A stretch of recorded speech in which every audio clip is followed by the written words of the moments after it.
Welcome to the Roadmap MBA. My name is Ashley King and I'm a guest presenter on this wonderful show, and I'm so happy to be with you again because this is one of the highlights of my Tuesday when I get to do this fortnightly. So my name is Ashley King. I am a podcaster, creative entrepreneur. I love to work with people to help share their stories, particularly through podcasting. It's my favorite medium. I also do guest presenting, public speaking, and all kinds of different things. Today I'm going to be talking about something that's really close to my heart, which is social enterprise. We're going to look at social enterprise creating shared value, but also the triple bottom line, what that means and why it's important. I'm also going to talk about why I think it has a way to create a competitive advantage for organizations, and why I think that social enterprises are needed more than ever, but maybe that we need to rethink how we do social enterprise and how government can utilize social enterprise to deal with some of the wicked challenges that we experience in the world. So before I dive into that awesome topic, I wanted to talk a little bit about some announcements. So the first thing is to say, of course, I'm presenting for the Roadmap MBA. So if this is your first time watching, you might be watching on my personal LinkedIn, on my personal YouTube or Facebook, or you might be watching on Steve Pugh or the Roadmap MBA's channels. So thank you so much for taking the time to tune in. If you're here, please do say hello and give us a comment. It's so nice to see you live if you're here live. So of course, hello Steve, hello Roadmap MBA, hello to anyone else who's watching. I wanted to tell you a bit about the Roadmap MBA. So if you watched the introduction video, whether it was live or on replay, you'll have seen that there's some beautiful cities and landscapes across the world. And the really exciting thing about that is those are all cities where the Roadmap MBA is actually being consumed by learners. So we have learners in over 35 cities around the world now, which is really incredible. So from Mumbai to Los Angeles to India, it's really really quite something. We had the first ever certificate go out recently, so that is for somebody who completed the qualification. So it is actually an accredited course with the CIPD, so the continuous hang on CPD. CPD, not CIPD. Sorry, I'm getting my acronyms, my organizations and acronyms mixed up there. So Continuous Professional Development, CPD. So it's an official accredited course. So it's a really great resource if you'd like to look into it. So at Roadmap MBA, we're on a mission to help people around the world to build a better life for themselves, creating an accessible platform for all communities to thrive and celebrate together. So if you do look into it, you can organize or get an amazing book and resource when you actually get to gift one. So it's a great way to support the education of others. As I said, it is an accredited course. You get classroom sessions, online resources. There's a whole wealth of things that you can access. And there's also a lot of free materials as well relating to this. So it's a really exciting mission and I love being part of it. So hi Corin, so nice to see you this morning. Hello Cheryl, hi everyone who's commenting. Thank you for saying you like the pink beret. I do love my fuchsia hat, but sometimes I feel like a change and it's very cold in the UK right now. So on this cold and foggy morning, I thought I would go with some pink to brighten up the day and also something warm. So yeah, thanks to everyone commenting. It's nice to see you. So the other comment and introductory statement I guess I wanted to make before I dive into my topic is Purple Sock Day. So if you've been watching me recently, or Steve, or Tony, you might have heard us talking about Purple Sock Day. So this is happening on the 3rd of December, and it's going to be the International Day of Disabled People. So this is celebrating disabled people. So you can get your socks online from an organization called Parallel, and also that is right, isn't it? Parallel, yeah. So there's 3 different styles. These are super awesome because they are all sustainable and it's all social impact, but it actually supports disabled people.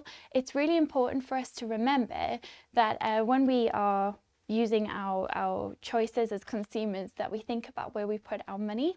And so I think it's really important to consider as well the purple pound. So if you haven't heard of that concept before, the purple pound is all about the disabled community and how often they are ignored as a massive consumer audience who want to spend and do spend, and actually thinking about how we can better support our disabled community with better accessibility, whether it's our websites, our social media campaigns, or just considering how we can better reach our audiences.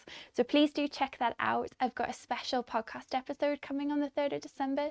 So that's a conversation I had with Catherine Palo-Bent, who is a seamstress who is disabled, and she makes amazing, beautiful pieces of fashion for the disabled community to help adapt their clothing. She did a beautiful piece recently for an awards evening of a dress that had been adapted for a wheelchair user. She also does consultancy, so check that out. If you follow my channels, Nurture Your Zest, and subscribe on YouTube, you'll be able to keep up to date when that is released on the 3rd of December.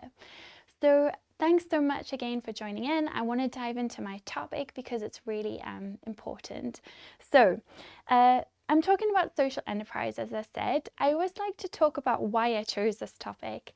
So I guess both me and my colleague Steve Pugh and many others I know are trying to do a lot of good. And in many ways, I wonder, should we have set up as social enterprises from the outset? I've been thinking about this a lot. So when I first set up my business, which you may have heard me discuss before, I spoke a lot about how I acted in many ways like a charity. I'd worked at a big corporate organization for over 10 years, and I had lots of experience in engagement and public relations, communication type roles, and I did a lot of community development work. So when I first set up my events business, which during the COVID pandemic, I actually stopped because there weren't any events. But in the beginning, when I started that business, I always wanted to help people, which meant that I didn't always price myself effectively. And looking back, I was acting as if I was a social enterprise already, or a charity. So I guess the reason I wanted to dive into this topic is because I wanted to explore my musings around social enterprise, what it is, what it means, what are some of the risks and challenges around social enterprise, but also how can we create shared value as a community, as businesses. For this topic today, I haven't actually prepared any slides because I really wanted to speak from the heart, because it is such a heart-focused topic for me. So I would say that I love to read. I read all kinds of books all the time, including the Roadmap MBA resources. One of my favorite textbooks on social enterprise, should you be looking for one, is actually this book called Understanding Social Enterprise. The authors are Rory Ridley-Duff and Mike Bull. This is all about theory and practice. It goes through so many different topics and themes. It talks about things from multinational organizations. It talks about things like non-government organizations. It talks about the relationship between profit and purpose. There's a great glossary. There's so many resources in this. As you can see, it's well lived with all of the tabs inside. So that's my favorite go-to resource, but there are so many different things. I also love to listen to podcasts. So there's a lot of great podcasts out there about social enterprise. I quite like a lot of the ones around people and purpose, or profit with purpose, those sorts of things. So do just keep yourself engaged and learning and curious. I think those are the main things there. Okay, so first of all, for anyone listening, what is social enterprise? So what is it as a term? So when I first heard the term creating shared value a long time ago, I wasn't sure what that meant, and that's actually very much related to some academics like Proctor and Kramer. I speak about corporate social responsibility and creating shared value, and this concept that actually we can use profits for good, and corporate social responsibility is not just business ethics and thinking about what you might happen when you get seen on the news doing something you shouldn't, but actually also thinking about creating value in communities. But when I first heard that statement, creating shared value, to me, I was unsure if, is that a socialist term? Is that some kind of left-leaning term that, does it mean that you affiliate with a particular party? I just didn't really know what to think about it. And to me, what I've realized is creating shared value is all about making sure that we as a society can thrive, because we're working together to create something where we're sharing our resources and we're all partnering in some way for the greater good. So social enterprise is one way that we create shared value. It's a very key way. There are some differences between social enterprise and charities, which I'm going to go into a little bit. But social enterprise is actually a way that we use profits for good. We help our economy, our communities around us to thrive. So actually, one of the very big differences between a social enterprise and a charity is social enterprises exist to make profit, which you might seem surprised at. I was when I first started exploring this. That means that for that reason, it's really important when we consider social enterprise that the business model needs to be carefully planned out, because if we are not thriving as businesses, we can't survive, we can't be sustainable. So I think a lot of people from the outside in looking at social enterprise consider it to be this wonderful thing that people are doing, but that maybe they don't necessarily need help because they're making a profit from the outset. But actually all of those profits are repurposed back into the business. So what sets a social enterprise apart from, say, an ordinary business, whether it's a limited company or a sole trader or one of these different types of ways that you can set up your status legally, is that most businesses focus on profit exclusively, or with a view to profit and making money over time. It might be that it takes time to create that profit, but you're ultimately going to be reinvesting those profits in your long-term business growth, your investments to grow the company profits. You might report to shareholders. With a social enterprise, you will report to a board of directors or to people around you who are holding you accountable. It's also very different in terms of the fact that with social enterprise, you actually have to be open and transparent about your numbers. You have to say, this is where our money's come in and this is what we've spent it on. So one of the differences between a social enterprise and a charity, which I find really interesting in the UK and perhaps around the world, is that many charities will have a lot of relief.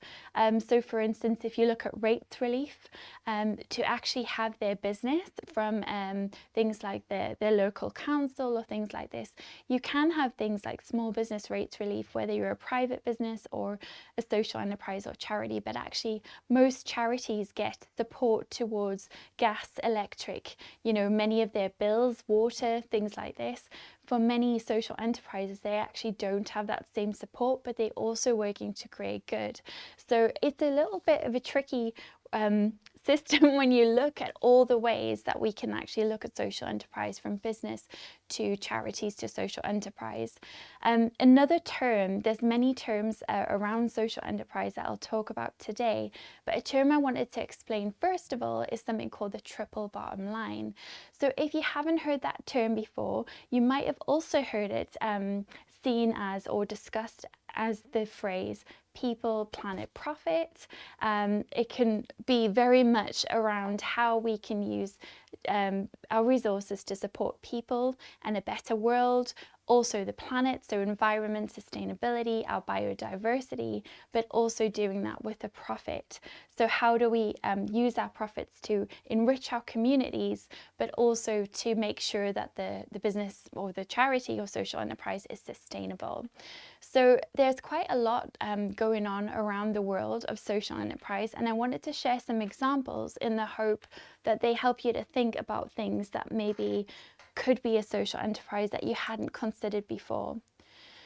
So one of the things that I was really interested in is I love to look at models around the world, but also locally. So one of the things that was interesting, or my favorite local enterprises locally, are two at the moment. So one is Kind Currency. It's actually my friend Michelle Jones. She's what she calls a kindness activist, and she likes to spread kindness wherever she goes. The reason I wanted to mention Kind Currency is because recently she held a Christmas market that was really to help support small businesses and small artisanal suppliers to actually, have a Christmas sales. This was a really special event because they also had a Mrs. Claus, so Viv Wiggins, the actor, as she likes to call herself, was there as Mrs. Claus, and she was reading stories to children and, chatting to people and having photographs with them. And I think what I loved about this event from the outset was actually the marketing around it was terrific, and a lot of the vendors that I spoke to, the organizations and the people who had stalls there, were talking about how wonderful it was that the marketing had been done for them. They go to lots of exhibitions or events where the event hasn't really been marketed that well, and they might not actually make any sales. So what I loved about this event is not only did it have an area where you could actually use your money to buy lovely Christmas gifts that are independent and local and made locally, but also you could go into the charity section or the social enterprise area and find out more about different organizations that you could support. So whether it was the Scouts, who had these beautiful handmade bird seed feeders and things like this, or whether it was some of the local charities or national charities like St. Oswald's, who help the elderly and people in need of care. There was a space where you could go and look at charity and kind organizations, as well as go and use your money to support businesses. Now, one of the things that many people don't realize is when you support locally, you're actually helping to reignite that local economy around you. So that money is then kept locally. So if you're able to buy from a market, you keep that money in your local economy, your local community, because those people will then go and spend that money locally too. So I was just amazed at this event that Michelle pulled together. I know she had a lot of volunteers. I know that there's people watching, like Corinne. Thanks so much for tuning in, as I mentioned, but who were actually there as vendors who were able to provide their gifts, but to people, and all of that was to support this organization. So I really like Kind Currency, and it's something I'm looking at the moment and watching with a lot of interest. And as Michelle would say, the future is kind. Now, another organization that I love locally in the northeast of England is called the Magic Hat Cafe. If you haven't heard of the Magic Hat Cafe, it's actually all about saving food waste. So they have a cafe where you can go and buy food and you can consume it and eat it, but it's actually been donated to them. So they have lots of leftover food from supermarkets or other areas where that food would go to waste. Now that's a great example of social enterprise, because what they're doing is they're solving a wicked problem. They're solving an issue that we have, which is food waste. Tons and tons and tons of waste per year that's going to landfill is actually food waste, which creates a lot of problems. I've heard, for instance, when I used to work in a restaurant, we made a lot of chicken products.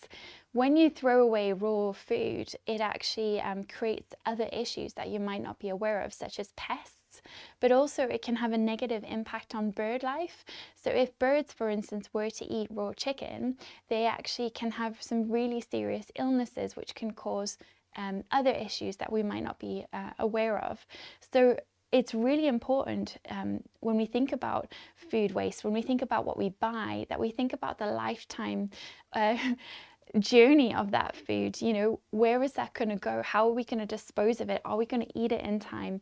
And so organizations like I see I'm trying to be really private about former organizations I've worked for, and Steve's just done a shout out to Nando's. So shout out to Nando's. Always loved Nando's. They were very good to me for the 4 years I was there as a staff trainer and waitress and all sorts of other roles. But I think it's really important to think about this creating shared value around food. So the Magic Hat Cafe is a great example where they're actually solving one of those wicked problems. Another issue around food waste that we see is that many organisations, for example, Marks and Spencer, some of the bigger groups, in the past, I'm not saying necessarily now, but have been known to throw acid or bleach or chemicals on their food in their bins outside, so that stops people going and using something called skipping, where you can actually go and grab food. Now, the challenge with that is if someone were to do that and go and eat food that had chemicals thrown on it, that is potentially life-threatening because they could become very, very sick. And so you'll hear of lots of organizations, coffee shops and things like this, throwing food away all the time. Costa Coffee, I think, were in the press recently for this.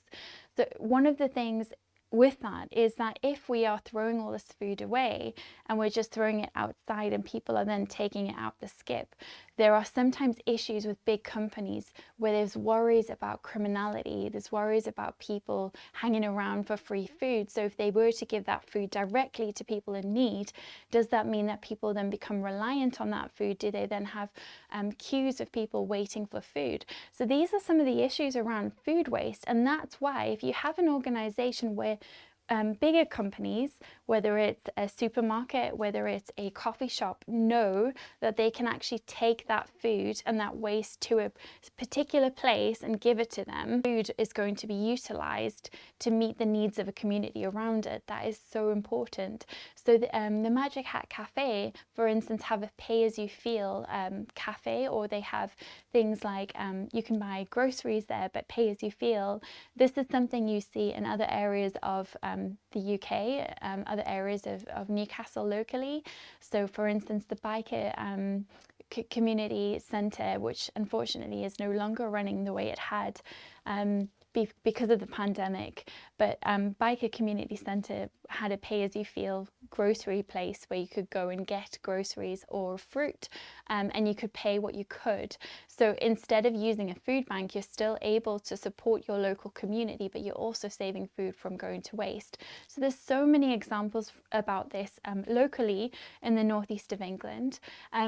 Also, what I wanted to look at was nationally, but also internationally. So if you look at something like in Ontario, so in the States, sorry, in Canada, and my apologies there.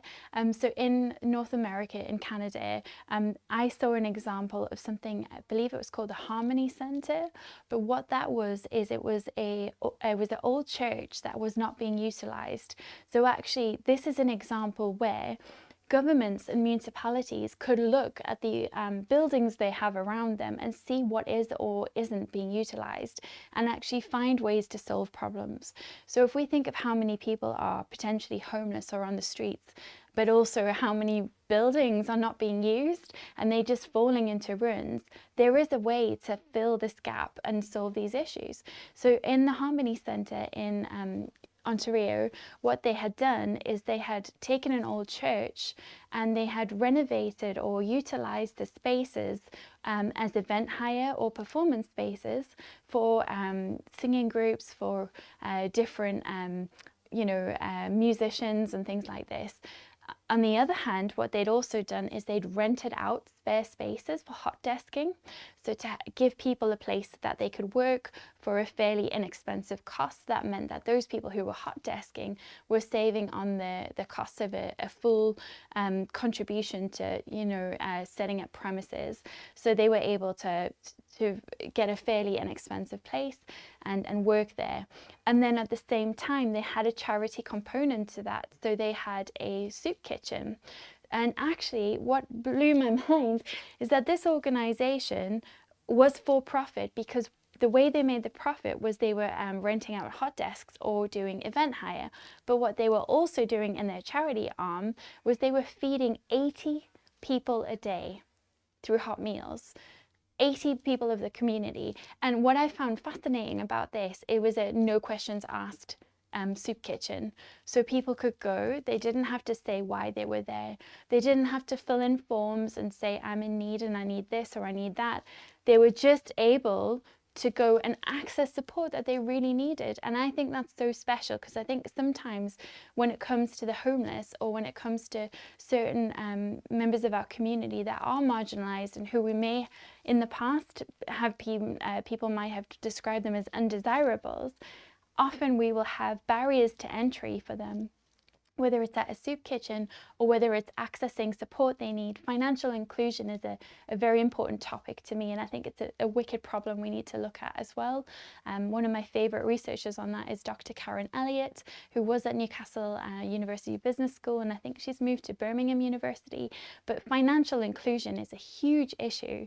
And so when we have these rules that you can only get a bank account if you have a fixed residence, or if you have identity documents, for many people, there is not a way to access funds without cash. And so as we move to a more digital systems, how do we look after our more vulnerable members of our community, whether it's through homelessness or elderly, maybe an accessibility understanding around tech or around learning ability with some of those platforms. So there's all these challenging issues, and I find it so interesting how social enterprise can solve these. Just looking at some of the comments, Paul King has said, pay as you feel, local theatre groups too. That's a fantastic point. So one of my favourite organisations in the Northeast as well is a small theatre called the Alphabetti Theatre. It's on the side of town near the Newcastle Science Central or the Helix site area. But this small theatre exists to show really moving pieces of theatre. I love going there. It's small, it's fun, you can hire the space, so that's a way they have an income stream which helps their profit. But also at the same time, you can pay as you feel. So you can pay up to £30, you could pay £3. But if people are really in need of, if they can't pay anything, there are concessions available. And so I love that there are ways that our local community in the northeast of England, but also the UK, but also globally, there are so many examples of people doing good work. Just looking at the comments again, we've got Cooper Gates. Hi Cooper. Churches, the ideal buildings to repurpose. I agree. I think churches are so ready for use. So if we look at the costs of running a church in the UK, obviously I'm using UK stats here because I don't know globally some of those costs. But I think if we look at a church in the UK, the church I got married is beautiful. It's a Church of England church. It's a listed building, so it's a beautiful space. But it costs £100,000 a year just to keep the cost of the heating. And that was 5 years ago.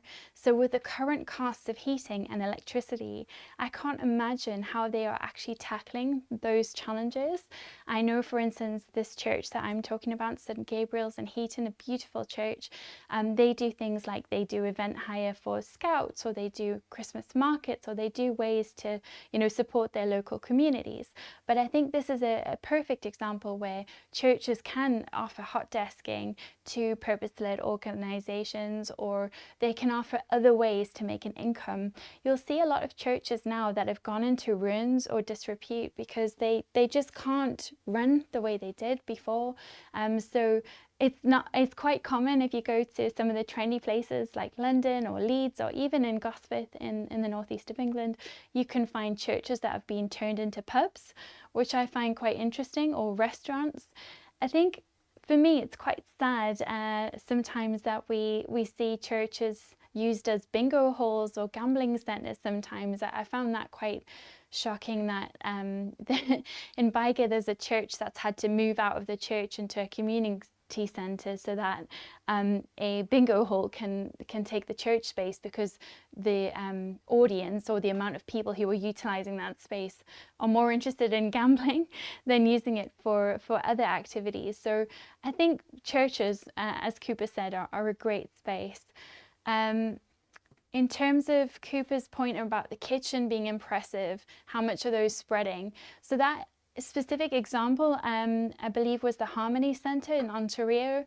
I wonder, I don't know how many of those are spreading, but I would imagine we've got many examples of that all over the world where people are wanting to tackle issues like that. So I would expect that there are other organisations that are offering soup kitchens and hot desking, or trying to solve one problem but using the profits to move to another. Joel said that Kiki's Cabin in North Shields is a children's soft play. It's a lovely space. Yeah, so I mean, there's some great examples here, and actually I'm thinking of, for instance, a church in Biker that I know that's being used as a climbing wall, so the Biker climbing wall. So really, oh, thank you for adding that link about the Harmony Centre, that's brilliant. So yeah, so we've got some great comments coming in. Thank you so much to everyone who's taken the time to comment. It's always nice to chat to you while you're here. So some other examples that I thought were really interesting. As I said, I love to look at what people are doing when I'm researching.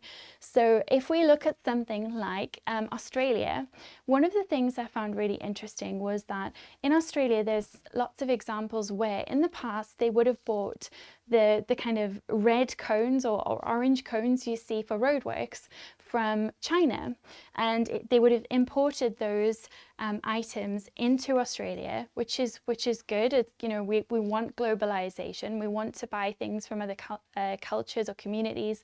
Trade is very important. However, what they noticed is that with these traffic cones, they were just being sent to landfill. So that's just plastic that's going into landfill.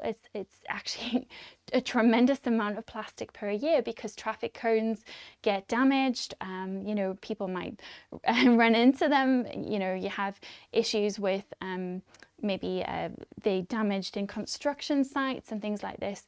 Anyway, what I found was an example in Australia where they were actually taking those traffic cones and actually recycling them into other materials. And I thought that was so good because A, it saves things from landfill, which is really important, but also it's better for our environment to recycle, reuse, repurpose. And so there are so many examples where you can take things like, I remember reading something really interesting some time ago around plastic bottles being turned into a form of cement or tar that you could use to fix roadworks, not roadworks, sorry, what's the word? Bumps in the road? Tarmac. Yeah, you could fix roads, and this is really important. So there's so many ways that we can take things, but I think this is where creativity and innovation can breed. So this is where I believe that social enterprise can answer so many issues.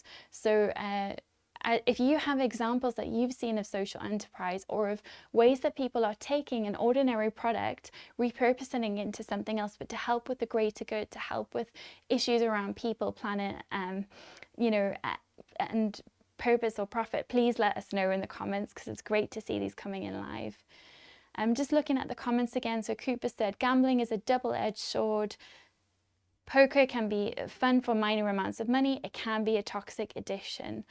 Yeah, I think this is the interesting thing, Cooper. So for anyone who's listening or reading, I think some people are able to gamble in small amounts, and they're able to do that, and it's fun, and it's a great way to, you know, just relax and do something. But for others, so for example, for me, I have ADHD, so attention deficit hyperactivity disorder, and part of that is impulse control. So if I were to get involved in gambling, whether it's a bingo game or whether it's actually playing poker, which I love to do with friends, if I start to get involved in bets of any kind, there is something around that dopamine rush that I would get from doing that activity, that I would really struggle to control those impulses. So I think it depends on the person. It depends on your values as well, and what you are able to control yourself with. But I know for me, it's just not an option, because if I do it, it's just not going to help. So I think, yeah, you're right, Cooper, it is a really personal thing, and it can be really devastating. I've had friends who've lost everything through gambling, and the sad thing about gambling, I think, is that it can be so private. It can be, you know, a spiral where you're wanting to fix the losses that the money you've put in, and wanting to fix that. And so, yeah, it can be, can end up in big losses. So I've done a bit of a deep dive there around some examples of social enterprise. What I wanted to talk about actually is some of the misunderstandings, misconceptions, myths around social enterprise. So some people feel like social enterprise is an example of kind of woke washing. So as we are in this world of 2022, you'll often hear the term woke. So words like social justice, there is this kind of left and right antagonism where we think that, you know, if you are into profits, if you want to make a profit, if you want to make money, then you're one personality. And if you are actually a person who is into doing good, then you have to be left-leaning, or you have to be a particular persona, or you're always going to be poor. And I actually don't think that this is true. I think these are myths and stereotypes. I think that you can do good and make money. You know, I wonder if anyone watching or listening has any thoughts around that whole point around profit and purpose. One of the things that I found really interesting is I went to an event recently by Junction Point, who are a community interest company. So they're a social enterprise in the northeast of England. It was a fantastic event. It was their first networking event, and there were around 40 people there. What I was really struck by at that event, so actually I was commissioned on my studio Flamingo Heights to create voice kind of clips of people's views on social enterprise, and we've made a really cool little video about that, which will come out soon.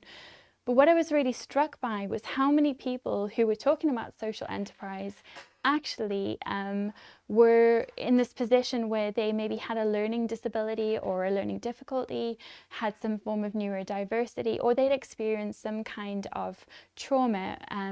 What I found interesting about that is that I wondered, do the people who go into social enterprise or work for purpose-led work, are they people who are maybe wanting to change the world because they've been through something really difficult that's kind of inspired that? And that was something that I was just musing on and wondered about. Actually, that chimes with one of the comments that have come in, which is you get good people from all backgrounds, and that's true. So it's a tricky one. I'm looking at some of the comments as well around carbon advantages of recycling. So this is a massive point that Cooper's actually said, and this is one of the things I wanted to talk about. So a big issue with social enterprise is actually how do we measure it, particularly the financial measurement of impact around social enterprise. So as Cooper said, the carbon advantage of recycling, it can be complex to calculate, can take large amounts of time and energy to sort, process, fabricate recycled materials into new usable items. Reusing and repairing something usually has advantages. So yes, reusing and repairing can actually be more time efficient and cost efficient than recycling in many ways. I think the thing about recycling is all of those goods have to be put somewhere and they have to go through that process. Cooper's also said about impulse control. Any type of trading like stocks, real estate or crypto could be a gamble. Is that a big no for you? That's a really good question. So actually, for me, I'm open to cryptocurrency, but I think it's a volatile market. I have dabbled in that before. I think this is an issue though around social enterprise. So if you are, if it's important to do financial reporting, which it is with social enterprise, if you have a social enterprise or a charity, you need to have transparent financial records. Here's a question: if you go into cryptocurrency investments with business money, how can you be transparent about where you're putting your money, because you don't know where that crypto is going. I think cryptocurrency and blockchain has tremendous benefits for our society if used by the right people. And I'm actually really excited about the opportunities and advantages of cryptocurrency. However, I do think that financial transparency and tracking is still a complexity we need to explore. So, and that can be evidenced by some of the recent challenges around cryptocurrency being used and then lost by investors, which is a big issue at the moment. Lots of points around the true cost of electric vehicles, as the energy that's used in their creation is huge. So these are all really good points. I mean, a big issue for us, if we look at potential opportunities for social enterprise, wicked problems that we could change, some of the ones that came up when I was researching was water.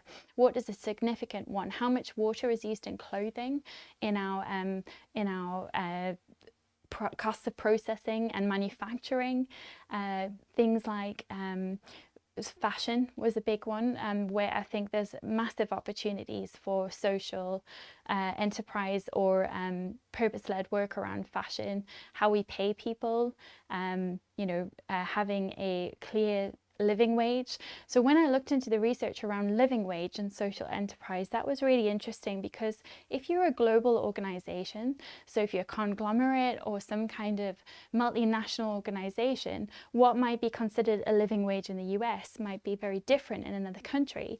So actually you have to respond and flex to the economy that you're going into. And this is why with social enterprise, it can be tricky to scale, because you don't always have the same resources, but because you are reinvesting everything for back into your organization to help purpose-led work, this can be very difficult to scale.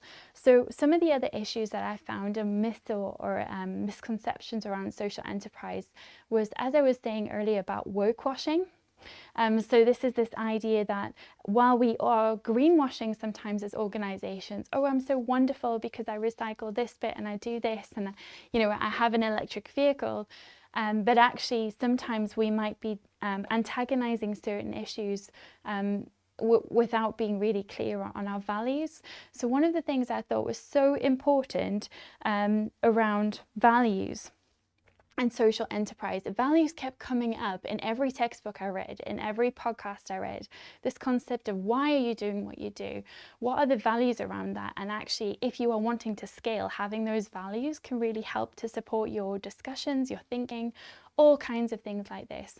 So one of the examples I found interesting around social enterprise, or the cost of your brand, your reputation. If we look at big organizations or traditionally capitalist, fast-moving consumable goods like Dove or Nike with their trainers, both have really interesting examples there. So Dove has had a body image campaign that they've been working on. It's been really popular, people have loved it, but that symbolism of the work they're doing, people think of Dove when they think about those adverts. They know Dove for that. And so actually, if you're going to buy a lotion, or if you're wanting to buy something, you might actually choose to support Dove over another competitor product, because in your head, they're a good organization and they're purpose-led. So it's something to think about. Another thing that I found really interesting was Nike. So there was an example of a Forbes article in 2019 where Nike actually, they won a 2% share increase, and which was about $3 million US. And that was when they pulled some of their trainers because they were thought to be linked to racism or the slave trade. That was really interesting to me, because people want to support brands that are brave, At the same time, we have a global world where we have different complexities, we have nuances in culture, in ethical viewpoints, in how, we have certain differences, from religious differences to racial differences to views around LGBT matters. There are so many different things that come into this. So how can we use our voice in a way that is helpful and effective, but also making profit?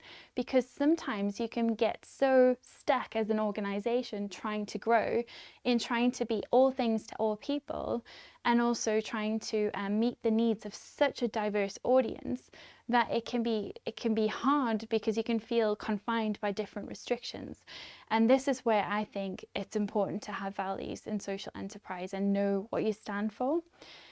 One of the great ways that you can do that, if you are someone who's considering a social enterprise or to be more purpose-led, is to go over your business and look at ways that you can identify better procurement situations or solutions. So if you are, for instance, an organization, and you're buying certain things from one particular vendor that maybe is problematic, or I've in some of the research I found it really interesting, the kind of pressure for social enterprise or charities to have more sustainable product lines, more sustainable procurement supply chains.